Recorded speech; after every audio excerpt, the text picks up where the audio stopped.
রাজ্যে চাকরি নেই, এখান থেকে ট্রেন ভরে ভরে লোক দৌড়চ্ছে বেঙ্গালুরু, কখনো গুজরাট, কখনো দিল্লি। পিসিকে ভাইপো বলছে আমাকে উপমুখ্যমন্ত্রী করে দাও।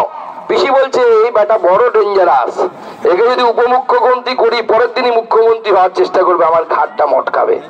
তাই মুখ্যমন্ত্রী রাজি হচ্ছেন না তাকে উপমুখ্যমন্ত্রী করতে। আর ভাইপো বলছেন যে আমাকে উপমুখ্যমন্ত্রী না করলে আমি আর এখানে ওখানে ঘুরবো না। কেন ঘুরবো না? কারণ ভাইপো বুঝে গেছে যে তিনি ভাইপো থেকে দাদু হয়ে গেলেও মুখ্যমন্ত্রী হবেন না, তার আগে ইডি তার ঘাড় ধরে তাকে জেলের ভেতরে চালান করবে, জেলের ভেতরে যাবে। সেই জন্য সে বুঝে গেছে মুখ্যমন্ত্রী আর হওয়া হচ্ছে না। যে পুলিশগুলো এখানে দাঁড়িয়ে আমাদের আটকানোর চেষ্টা করছে, ওই বেচারাদের 36% ডিএ বাকি। ওদের অবস্থা ভাবুন, 36% ডিএ বাকি, ঠিক মতো মাইনে পাচ্ছে না। ট্রাক গেলে হাত পাততে হচ্ছে, দে বাবা কিছু দিয়ে দে। ট্রাক গেলে হাত পাততে হচ্ছে, সংসার চলছে না বেচারাদের।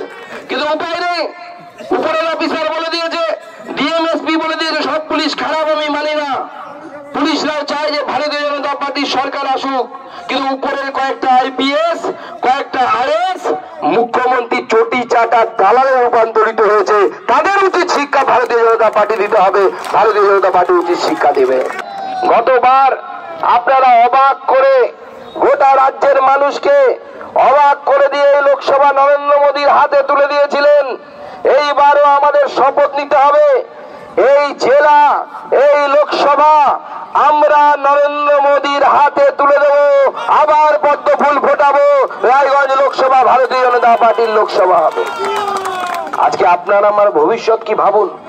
ডিএম কথা শুনছে না, ডিএম লোকের সাথে দেখা করে না, আর মাননীয় মুখ্যমন্ত্রী তোষণের রাজনীতিতে ব্যস্ত। আপনারা জানেন 22শে জানুয়ারি একটা বিখ্যাত ঘটনা, ঐতিহাসিক ঘটনা ঘটতে চলেছে। কি জানেন তো কি হবে? 22শে জানুয়ারি অযোধ্যায় রাম মন্দিরের উদ্বোধন হবে। কে করবে? নরেন্দ্র মোদী করবে, ভারতবর্ষের প্রধানমন্ত্রী। আর সেই রাম মন্দিরের উদ্বোধনে আমাদের মাননীয় মুখ্যমন্ত্রীকে নিমন্ত্রণ করা হয়েছিল। আমাকে নিমন্ত্রণ করেনি, কিন্তু মাননীয় মুখ্যমন্ত্রীকে নিমন্ত্রণ করা হয়েছিল। কারণ একজন রাজ্যের মুখ্যমন্ত্রী, তার সম্মান আছে, তাকে নিমন্ত্রণ করা হয়েছিল। মুখ্যমন্ত্রী বলছেন আমি যাব না।